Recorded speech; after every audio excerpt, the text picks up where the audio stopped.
жасағаны шынында да керемет екен. Жоқ, хемахимнің керемет екенінен сөз жоқ. Хемахим шынында да нағыз табылмайтын ғажап. Енді сөзім жетпейді хемахимнің ғажаптығына. Менің өзімнің бөлем ауырып, енді жаман аурумен операция жасатты. Химия алды бірнеше рет. Сосын үйіне келгеннен кейін температурасы түспей, бірнеше күн ұйықтамай жатқан ғой. Ұйықтамаған бірнеше күн температурасы түспей. Больницаға жатып шыққан, система қойған, бәрібір түспеген температура. Сосын мен алдында хемахимді беріп жібердім, ішсін деп. Бір несін ішкен түнде жатарда. Сол күні қатып таңғы сағат 8-ге шейін ұйықтап қалды дейді ғой.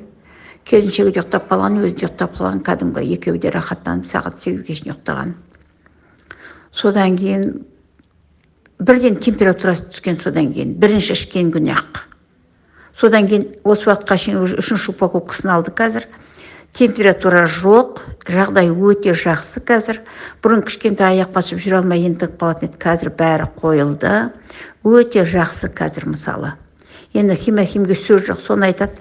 Мына өкіметтің дәрігердің дәрісінен мына дәрі керемет екен деп қазір үшінші упаковкасын алды қазір.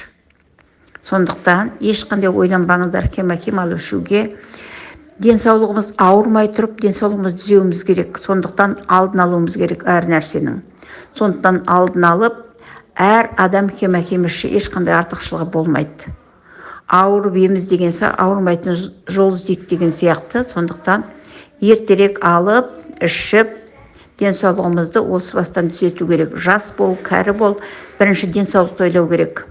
Ақша деген ешкімге еш уақытта жетпейді. Ал ауырсаң, сен одан бәлен есе көп ақша кетеді.